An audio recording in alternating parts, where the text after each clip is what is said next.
At 16, my brother took the $3,000 graduation gift from Grandma and claimed he'd lost it. My parents took his side. I stayed quiet. 4 years later, he admitted everything on his deathbed. Mom pleaded for forgiveness. I simply replied, "People say weddings are supposed to be joyful, and honestly, mine really was, at least until my brother decided it was the perfect moment to admit to something he'd done 4 years earlier, right there in front of half the people we invited. But I'm jumping way too far ahead, so let me rewind a bit. My name's Jake, I'm 20 years old, and just 4 hours before everything blew up, I married the woman I love more than anything in a ceremony that drained 8 months of my savings and somehow still felt like the best deal of my life.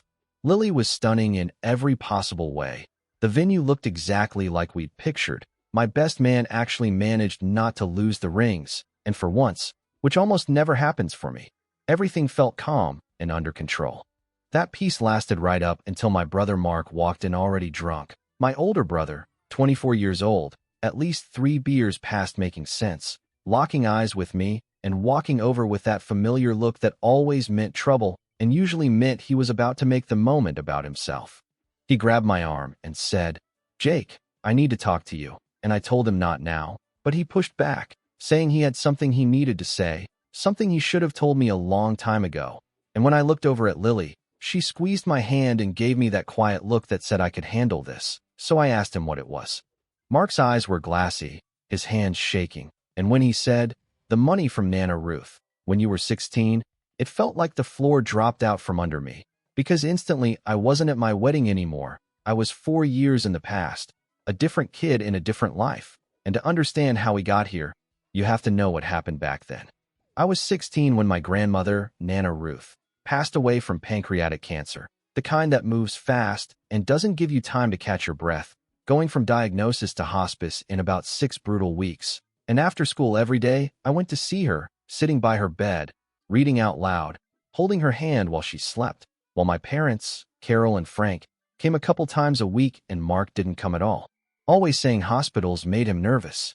At the time he was 20, had already dropped out of college after 1 semester, slept until noon, went out every night, and kept coming home with gambling debts and excuses, but I didn't focus on him then because all I could think about was losing the one person in my family who truly paid attention to me. 3 days before she died, Nana Ruth motioned me closer and whispered my name so softly I almost missed it, telling me to come here because she had something for me in her purse, an envelope, and when I found it she told me to open it, and inside were 30 $100 bills. She told me it was for my graduation and for college, squeezed my hand with what little strength she had left, and made me promise not to tell anyone, just to keep it between us, telling me I was special and that I was going to make something of my life, and that this would help. She passed away 2 days later, and at her funeral I kept that envelope in my jacket pocket the entire time, through the service, through the burial, through the reception where Mark showed up hungover and left early. And that night I hid it in an old shoebox in my closet under baseball cards and a broken Game Boy. $3,000 was more money than I'd ever held, and to me it didn't just feel like cash, it felt like hope, like opportunity, like my grandmother's belief in me turned into something solid, and I checked on it every day just to remind myself it was real. For 2 weeks it was, and then suddenly it wasn't. I came home from school one Tuesday and went to my room to change for my grocery store shift, and the shoebox was sitting on my bed empty, and I dumped it out, shook it, checked everything inside, but there was nothing there. I tore through my closet, my drawers, under my bed, my hands shaking and my chest tight, because that money wasn't just money. It was my future and Nana Ruth's last gift, and it was gone. I ran downstairs and told my mom someone had been in my room and taken money from my closet, and when she asked what money, I told her about the $3,000 Nana Ruth gave me. And that's when Mark's video game suddenly went silent. He repeated the amount out loud, sounding shocked, and when I explained she'd given it to me at the hospital for college, my mom looked confused and asked if I was sure, and I told her exactly where it had been and that it was gone now. Mark stood up acting surprised, asking if I was serious about keeping that much cash in a shoebox, and when I asked him if he'd gone into my room, he looked offended in that way he always did, accusing me of accusing him, swearing he didn't take it, while my mom tried to calm us down. She asked when I'd last seen it. I told her yesterday, She asked if I was sure about the amount and where it came from. And when she exchanged that look with Mark, the one that always meant they were united, she suggested Nana Ruth might have been confused from medication and that maybe I miscounted, which I told her wasn't true. My dad came in, listened to everything, asked Mark directly if he'd gone into my room. And when Mark swore he hadn't, Dad turned to me and questioned whether the money even existed, saying Nana Ruth had been very sick, while Mark calmly reminded everyone that I'd misplaced things before. My mom put a hand on my shoulder and said nobody thought I was lying, but my dad ended it by saying no one took my money, that if it existed I must have misplaced it, and that I needed to stop accusing my brother. When I looked at Mark, his face showed concern, but his eyes held something I didn't understand back then, something I understand perfectly now, and I went back to my room, searched every inch again, found nothing, and sat on my bed staring at that empty shoebox as something inside me quietly broke and never quite went back the same.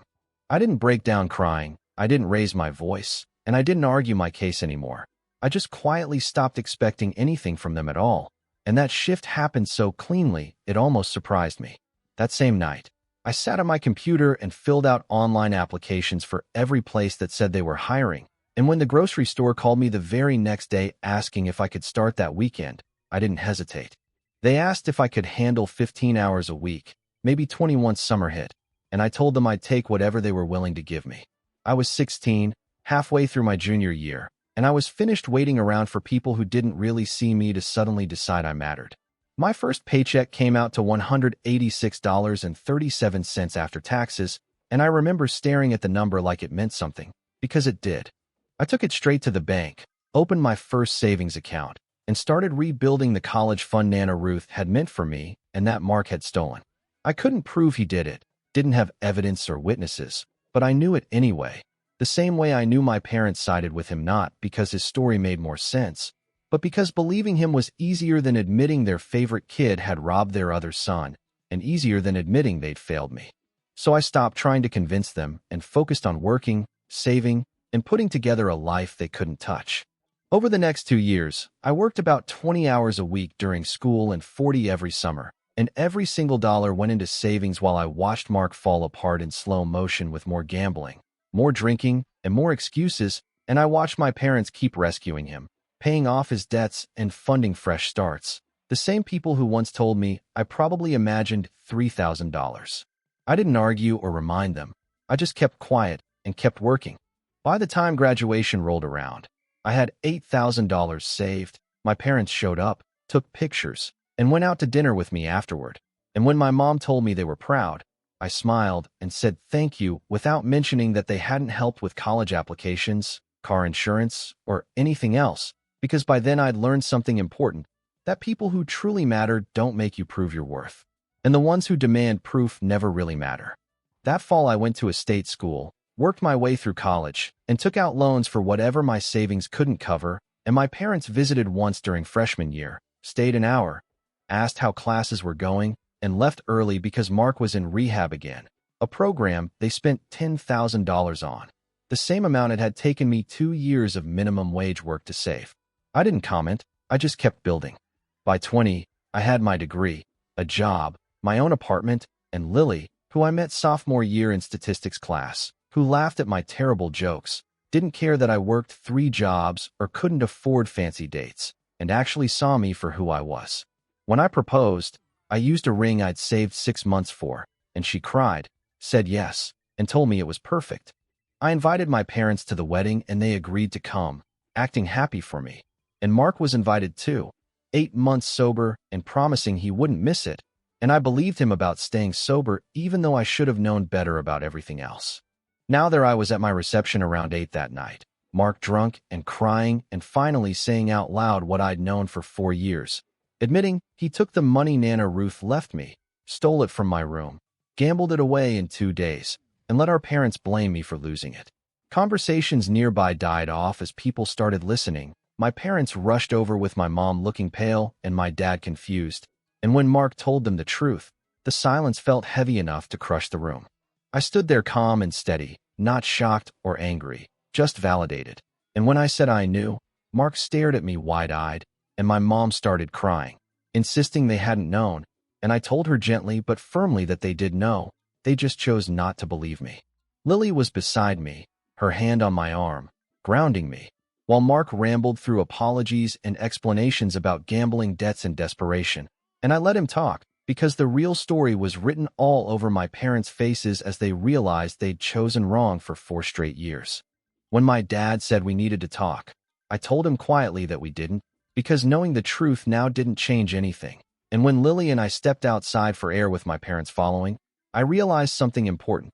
That 4 years of silence had taught me I didn't need their apology, their money, or anything else from them. And that understanding was the most powerful thing I'd ever learned. That first paycheck had been proof of that, proof that what I built was mine alone, deposited into an account with my name on it and no one else's. And from stocking shelves and bagging groceries at Morrison's, working 15 hours that turned into 20 and then 25, I learned what independence really cost. My grades slipped from straight A's to B's not because I wasn't capable, but because I was tired, and one afternoon junior year I fell asleep in AP history until Mrs. Chun woke me gently and asked if everything was okay. And when she heard how many hours I was working and why, she understood without pushing further. At home, things stayed polite and shallow. Dinners together and small talk about work, school, and the weather, but underneath all of it, there was nothing left holding us together. I never told my parents that my savings account was growing, mostly because they never asked, and I didn't talk about rebuilding my college fund either since they never offered to help. So we just kept living around each other without really touching anything real. Mark kept cycling through the same pattern: rehab, sober living, back home, relapse, and then right back to rehab again. And every round cost my parents thousands while they kept convincing themselves this one would finally stick, with my mom saying things like he's really serious this time, and me just nodding, saying nothing, and heading to work. By the end of junior year, I had $3,000 saved, the exact amount Mark had stolen from me years earlier, and I didn't tell a single person. I just checked the balance on my phone sometimes as quiet proof that I could do exactly what Nana Ruth believed I could do: build something real and become someone without their help.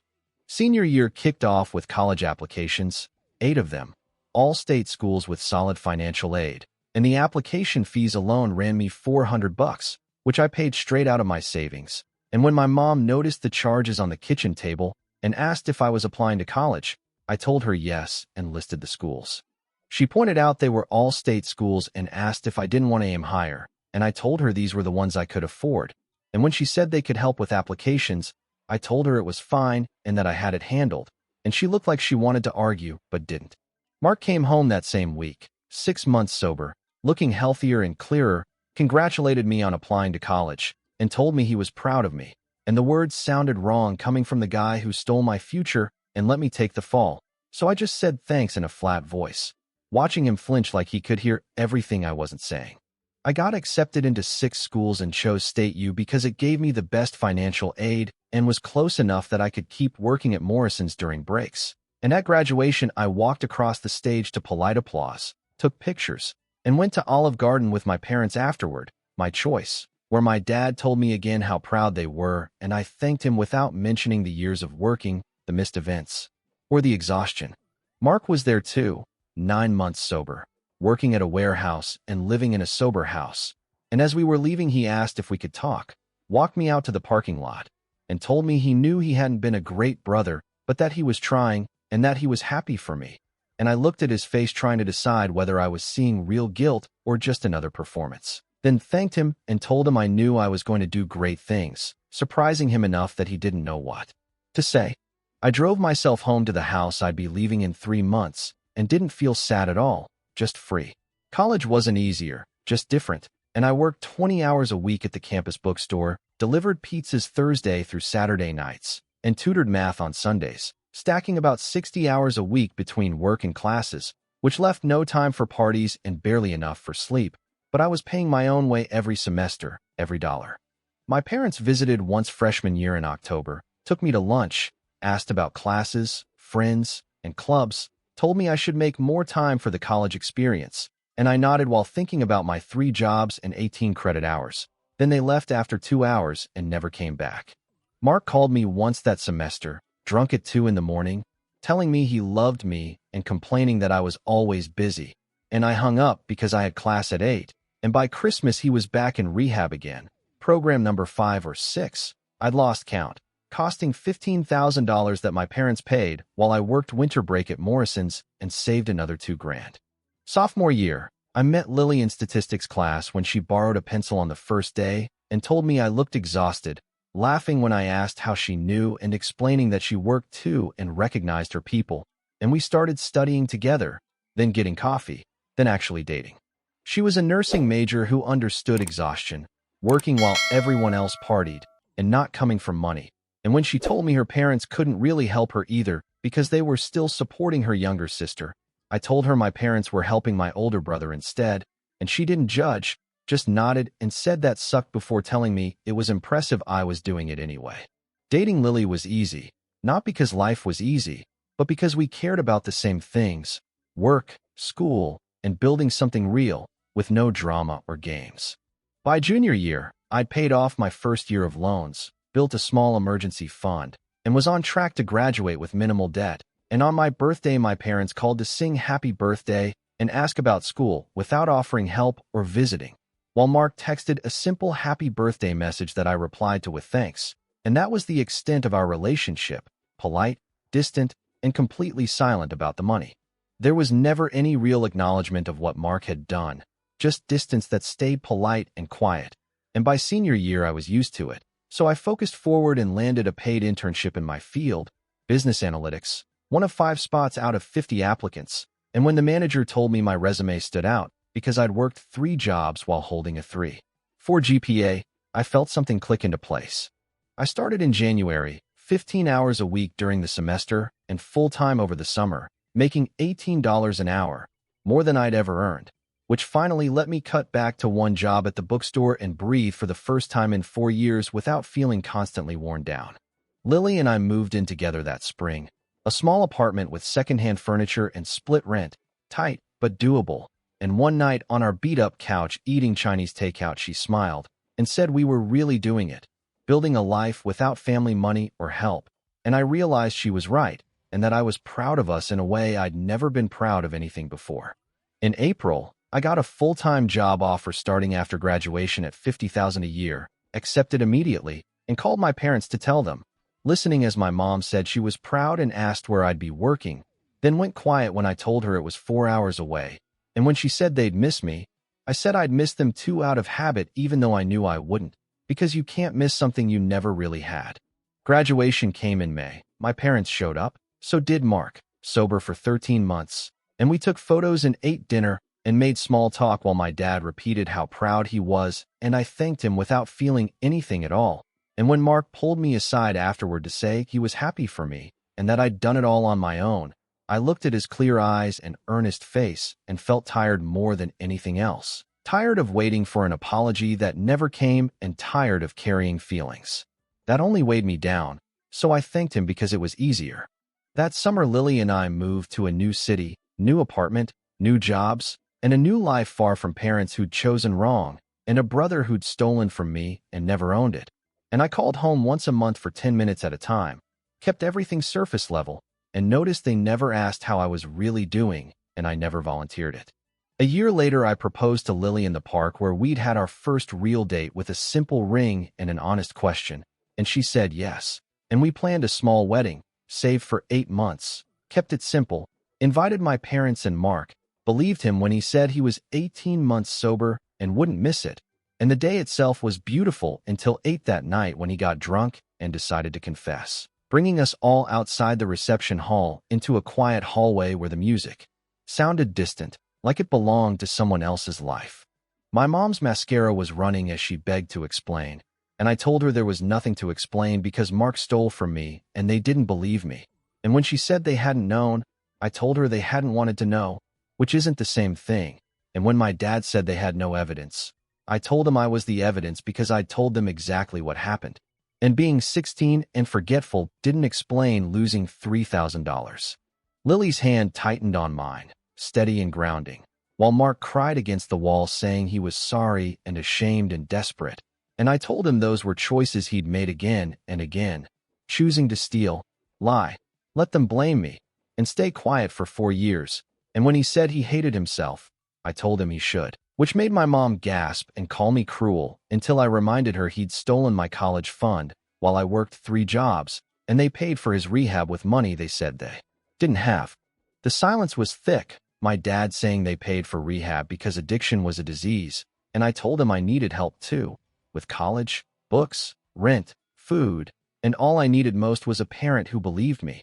And when my mom reached for me, I stepped back and told her not to, because from where I stood they'd loved Mark more, believed him more, and chosen him over me again and again. And when I reminded her about the $200 she wouldn't lend me for textbooks while sending Mark $5,000 that same month, watching her face go pale, I realized it was all finally out in the open.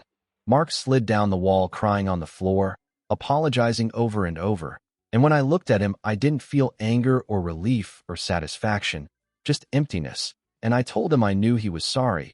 He'd been sorry for 4 years, just never sorry enough to tell the truth until he was drunk at my wedding, because facing consequences was never his strength, and as my mom cried openly beside us, I understood that needing their apology had already passed, and that made all the difference.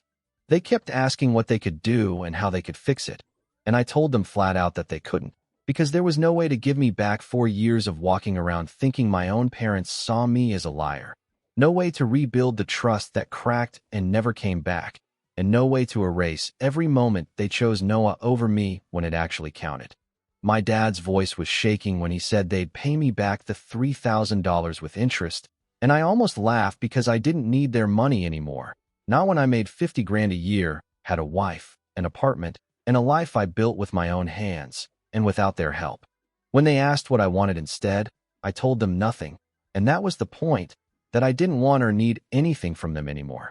And when Claire squeezed my hand and suggested we go back inside, my mom begged me to wait, saying they'd made horrible mistakes, but they were still my parents, and they still loved me. I told her they loved the idea of me, the son who turned out fine despite everything. But they didn't actually know me at all, and when she said that wasn't true, I asked her my birthday, my major, Claire's last name, my favorite food, my freshman year job, my biggest fear. And with every wrong answer and every silence, it became obvious she'd never really known because they were too busy putting out Noah's fires to notice I was building a whole life without them. Noah tried to take the blame, but I told him stealing the money was his fault, while everything that came after was my parents' choice. And then I looked at them and told them to leave right now because it was my wedding and I wanted to enjoy it.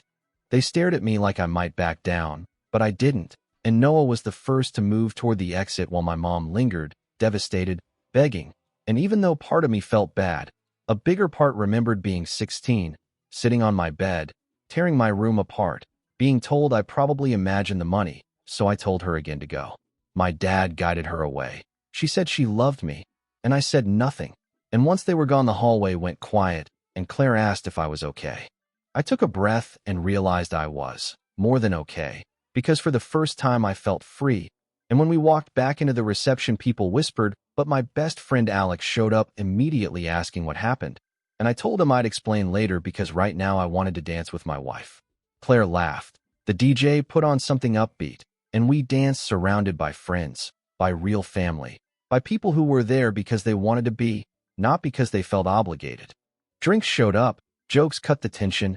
Alex tried to start a conga line that Claire half joined, and I absolutely didn't. And by 10 most people had stopped talking about Noah altogether. By midnight we were cutting the cake and laughing at a bad toast. By 1 we were back in the hotel room exhausted and happy. And when Claire joked about what kind of wedding it had been, I told her it was ours, all of it. And when she said my family hadn't ruined anything, she was right, because they made noise and left, and we kept going.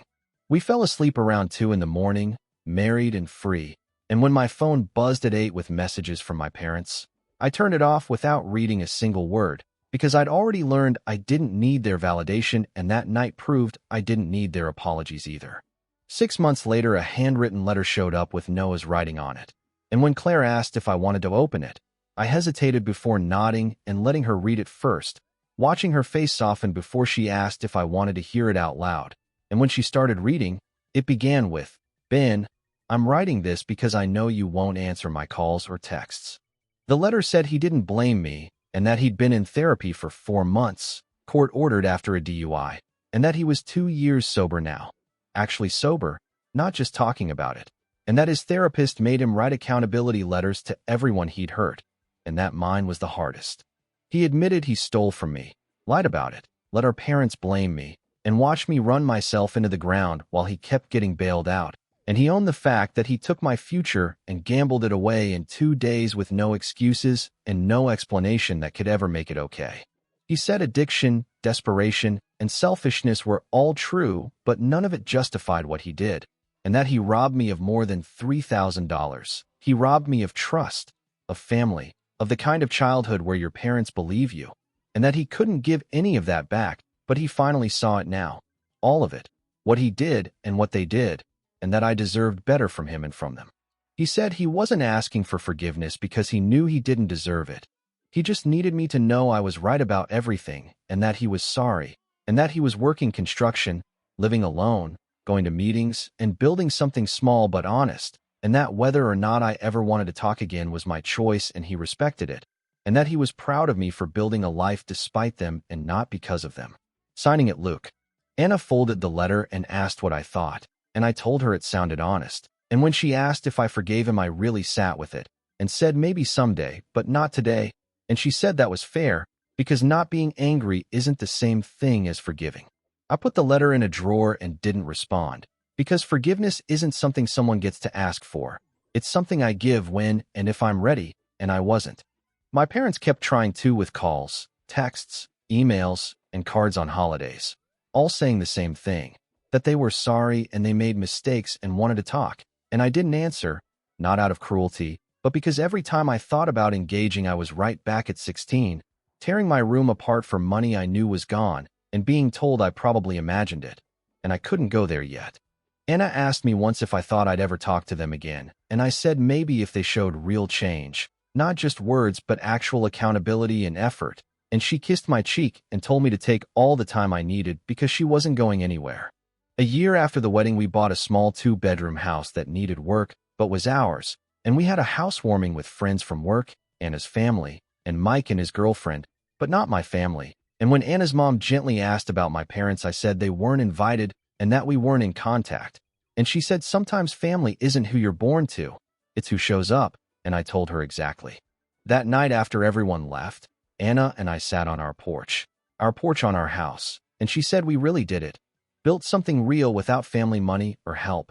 Just us. And when she asked how it felt, I thought about the 16-year-old who lost $3,000 and gained clarity, the 20-year-old who kicked his family out of his wedding, and the man sitting on a porch he earned, and I told her it felt like freedom, the good kind. Because I chose it. My phone buzzed with a text from a number I didn't recognize, and it was Luke saying he was 3 years sober that day, working full-time, sponsoring guys in AA, building something small but honest, thinking about me a lot, and hoping I was happy because I deserved it. And I showed Anna, and she asked if I was going to respond, and I said I wasn't sure, because part of me wanted to and part of me didn't trust it. And she said both could be true. I thought about it and typed back congratulations on 3 years, that it was real work and to keep going, and hit send. And when Anna raised her eyebrows I said it was progress, baby steps, and that I didn't forgive him, but I also wasn't carrying it anymore. When she asked about my parents I told her they hadn't done the work Luke had, and until they did we were staying right where we were with no contact and clear boundaries, even if that meant forever, and she said she supported that because it was my healing on my timeline. 2 years after the wedding Anna got pregnant, and when the test came back positive we cried happy and scared tears and whispered that we were going to be parents. And when she asked if I'd tell my family, I said maybe Luke someday, but I didn't know about my parents. And that night lying awake next to her I thought about the kind of father I wanted to be, one who believed his kids, showed up, and chose them first even when it was hard. And I knew I'd learned how to do that by watching my parents choose comfort over truth and Luke over me. My phone sat dark and quiet on the nightstand with no missed calls from my parents, because they'd stopped trying around month 18, and while part of me felt sad, a bigger part felt relief, because I learned at 16 that when people show you who they are, you should believe them.